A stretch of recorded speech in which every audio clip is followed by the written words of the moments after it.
On a windswept plateau in the heart of Gaul, the fate of the ancient world was decided in a crucible of hunger, hope, and calculation. This epical moment, known as the Siege of Alesia, pitted two indomitable leaders, Julius Caesar and Vercingetorix, against one another in a confrontation as much psychological as it was tactical. Their contest was not just for mastery over territory, but for the soul of Western Europe, and the legacy would echo through millennia. Julius Caesar, the seasoned Roman proconsul, stood at the precipice of greatness and catastrophe. Years of conquest had brought him acclaim and political enemies in equal measure. His veneer of invincibility was marred by persistent uprisings across Gaul, and the Senate in Rome waited, knives drawn, for him to fail. Opposing him was Vercingetorix, the charismatic young nobleman who achieved the unthinkable, knitting together Gallic tribes who had spent centuries at one another's throats. With a keen mind for strategy, Vercingetorix understood that confronting the Roman legions in open battle would be suicide. Thus, he stole the Roman sustenance, torching fields and villages in the hope that hunger would do what swords could not. After scattered clashes, Vercingetorix led his confederation to the daunting heights of Alesia, a natural fortress bristling with ambition and desperation. Caesar, arriving with his 10 legions and auxiliary cavalry, surveyed the scene. A direct assault would mean ruin. Instead, Caesar wielded his men as tools of earth and timber, decreeing the construction of an 11-mile circumvallation. Romans, part soldier and part engineer, carved the landscape itself. 3 lines of trenches, one filled with river water, a 12-foot rampart crowned with a palisade, battlements, and towers. The ground before the walls became a maze of death, the stimuli, lilies, and scipi arrayed as mute instruments of mutilation.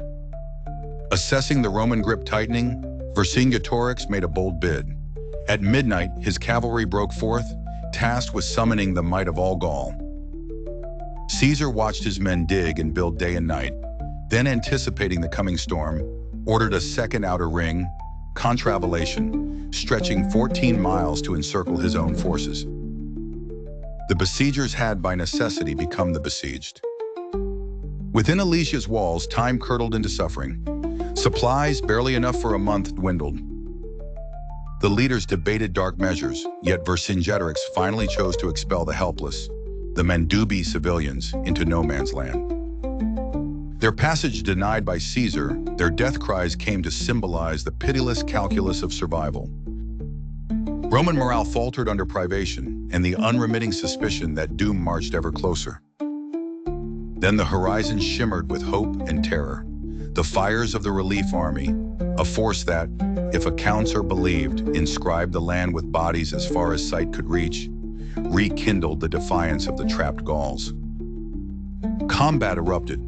Day 1 saw cavalry charge and countercharge, with Caesar's Germanic mercenaries turning the tide.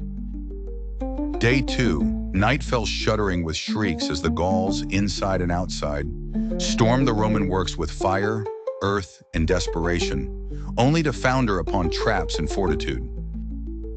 By the third night, destiny came to a narrow hill in the north. There lay a vital flaw in the Roman cordon, one the Gauls targeted with 60,000 elite, led by Vercingetorix. Simultaneously, the besieged within Alesia surged out. The Romans fought on both fronts, lines flexing, nearly snapping. Caesar, old yet incandescent in his scarlet cloak, entered the melee himself, his presence transforming desperation into a last ounce of resolve. His final command came. The Roman cavalry must sweep around, shatter the Gallic rear. As the relief warriors turned to see Romans behind them, panic became slaughter. Inside Alesia, hope caved to silence. At dawn, Vercingetorix, armored and impassive, performed his last act of dignity. He rode into the victor's camp, circled Caesar, and surrendered without words, a gesture immortalized for generations.